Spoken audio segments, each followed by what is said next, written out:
Anos 2000. Comecei essa parada no vídeo anterior, falando sobre o primeiro supercarro aqui no canal, que aliás era americano. E quem perguntou? Até que não foi muito difícil de fazer o seu desenho. Os anos 2000 foi um período em que carros ainda eram máquinas e não aplicativos sobre rodas.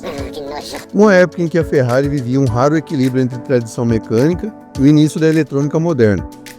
É exatamente nesse ponto da história que surgem dois automóveis que representam filosofias diferentes, mas igualmente italianas.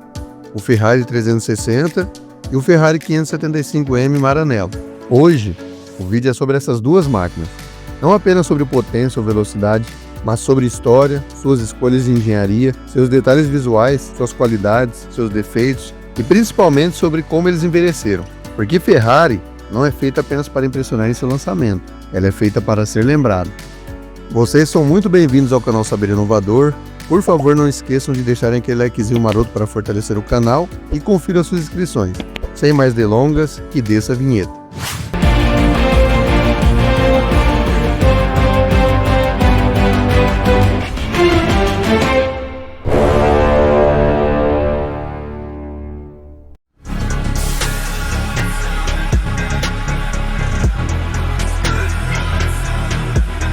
Ferrari expulsou o tio Reuter de comprar um carro lá.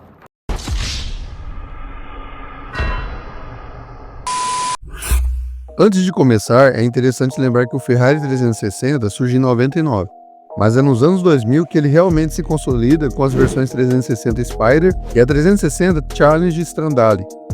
Ele nasceu para substituir o modelo 355, um carro amado, mas que para a ocasião já era tecnicamente limitado.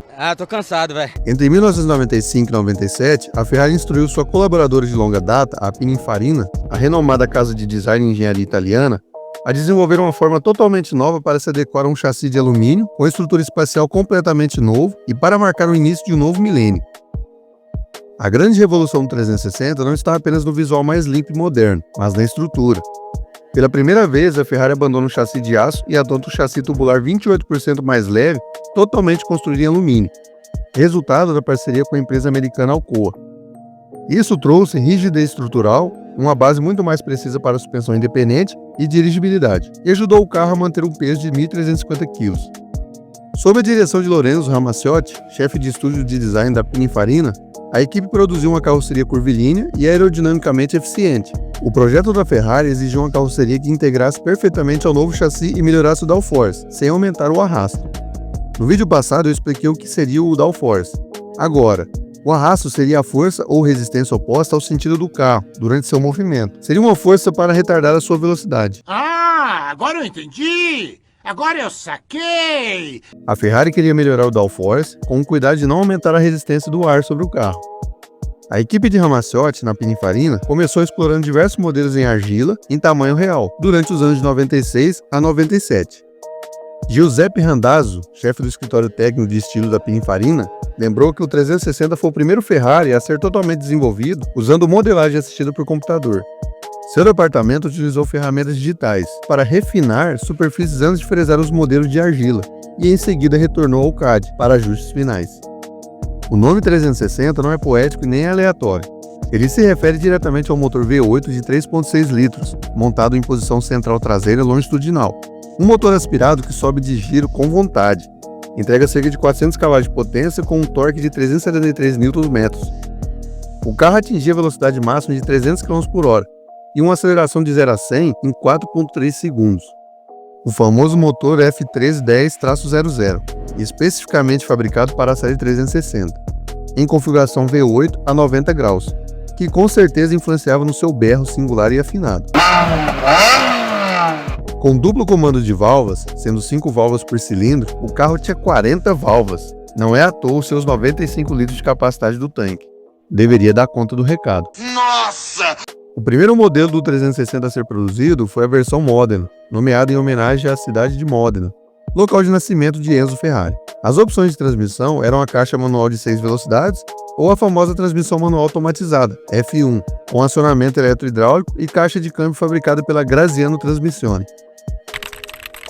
O Modena foi sucedido pelo modelo 360 Spider, o 20º conversível de rua da Ferrari, que em seu lançamento superou as vendas do Modena.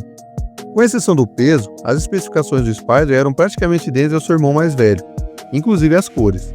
A parte superior do motor ficava à mostra, sob uma tampa de vidro que exibe os coletores de admissão e as tampas de válvulas com acabamento craquelado vermelho.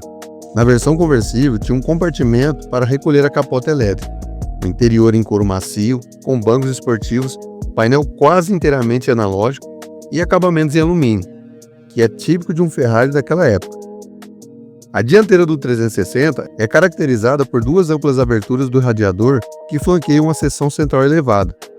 O formato permite que o ar passe por baixo do carro até o piso plano, terminando num par de difusores que aumentam a força descendente, ou downforce, em alta velocidade.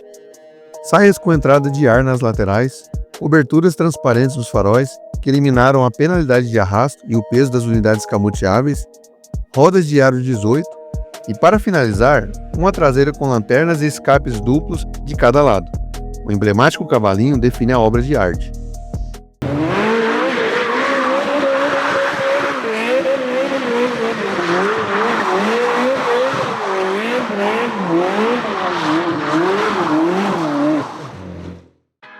Houve uma versão única da série 360, o Ferrari 360 Barchetta, um exemplar único baseado no 360 Spider, porém sem capota, encomendado por Gianni Agnelli, em 2000, como presente de casamento para o então presidente e principal acionista da Fiat, Luca Cordeiro de Montezemolo, e não parou por aí.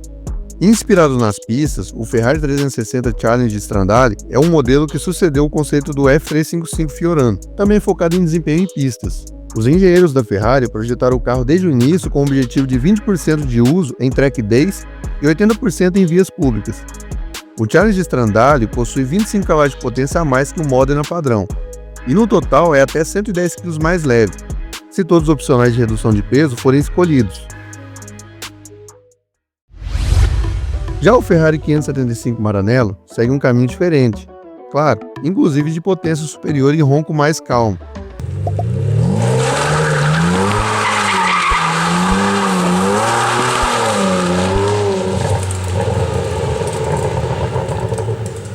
Ele é uma evolução do 550 Maranello, de 1996.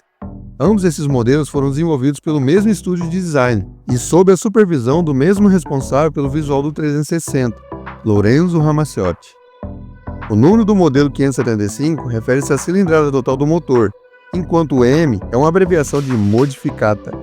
E Maranello, claro, nome de uma cidade italiana. Foi produzido entre os anos de 2002 a 2006. E não tem como falar do Ferrari 575M sem antes citar como seu antecessor surgiu. Tem um filme que faz referência a esses dois modelos de Ferraris, Bad Boys 2. É até um erro. Vocês sabiam que nesse filme o Will Smith tem dois tipos de Ferraris ao mesmo tempo? Como é que é? Para a gravação das cenas com esse carro, eles ficaram alternando entre o modelo 550 e o 575M. E pior, o som dessas Ferraris no filme nem é de uma Maranello. Está mais para um modelo F355.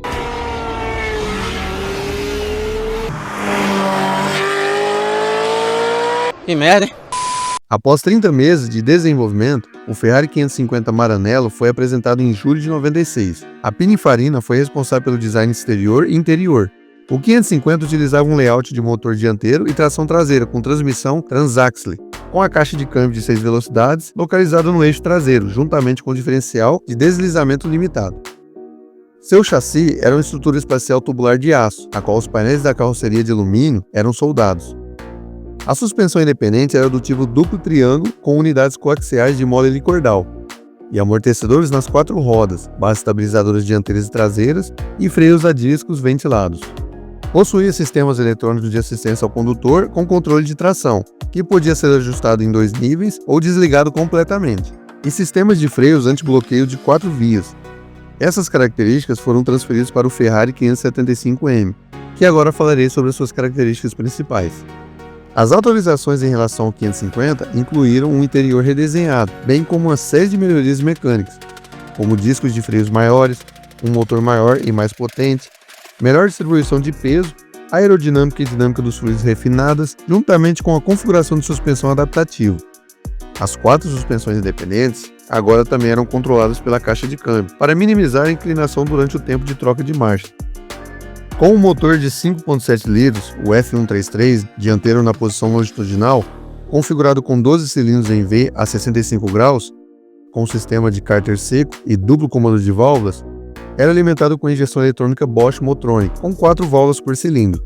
Caraca, 60 válvulas no sistema de combustão. Caraca. Um tanque de 105 litros talvez poderia atender essa demanda. Porra. E esse motor V12 entregava algo em torno de 515 cavalos de potência, com um torque abundante em praticamente qualquer rotação, de 588 Nm. Atingiu a velocidade máxima de 325 km por hora, com uma aceleração de 0 a 100 de 4,2 segundos. Mesmo pesando cerca de 1.730 kg, o carro arrancava muito bem. 2 transmissões de 6 velocidades foram oferecidas, uma manual convencional com engates em H e, pela primeira vez em um Ferrari V12, uma caixa de câmbio manual automatizada F1, a mesma que usava no 360.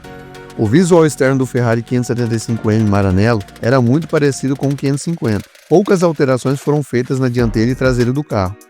Já em seu interior, algumas modernizações muito consideráveis. O painel e conjuntos de instrumentos e o console central eram completamente novos, assim como os bancos elétricos e os painéis das portas e volante. O Ferrari 575M podia vir equipado com rodas de 18 ou 19 polegadas, com aros bipartidos. Bancos de competição em até 3 tamanhos à escolha, cintos de segurança de 4 pontos e uma gaiola de proteção revestida em couro.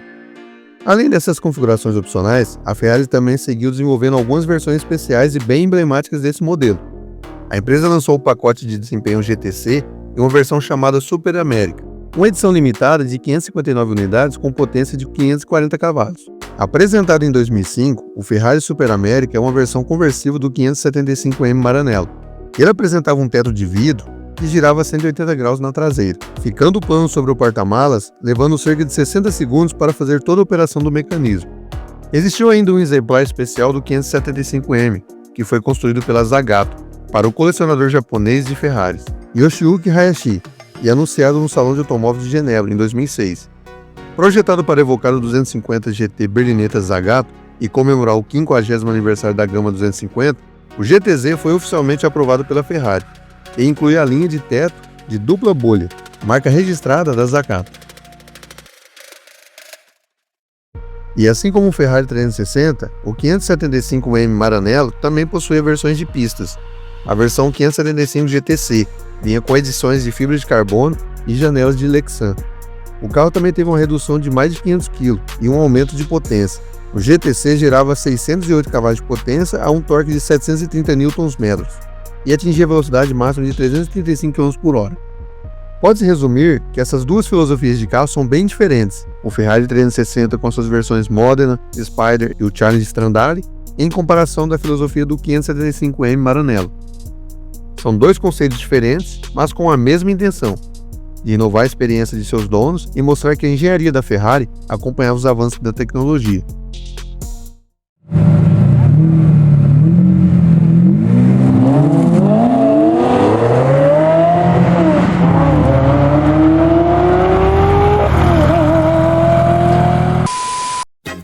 Os defeitos clássicos desses super esportivos.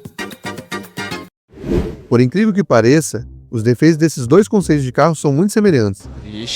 Alguns, é claro, devido à idade e outros realmente por características de projeto. Como é o caso do câmbio F1. Esse cara aí costumava dar um trabalhão para os donos, mesmo o carro tendo pouco tempo de uso. Isso aqui é uma porcaria!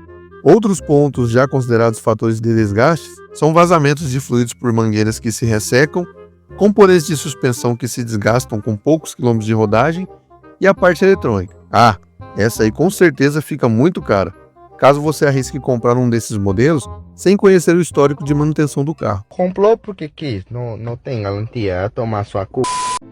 Bom, mas é claro que devemos considerar o tempo e a idade desses carros. São mais de 20 anos de história e valor no mundo dos automóveis. São carros que por onde passam não tem como não chamar a atenção.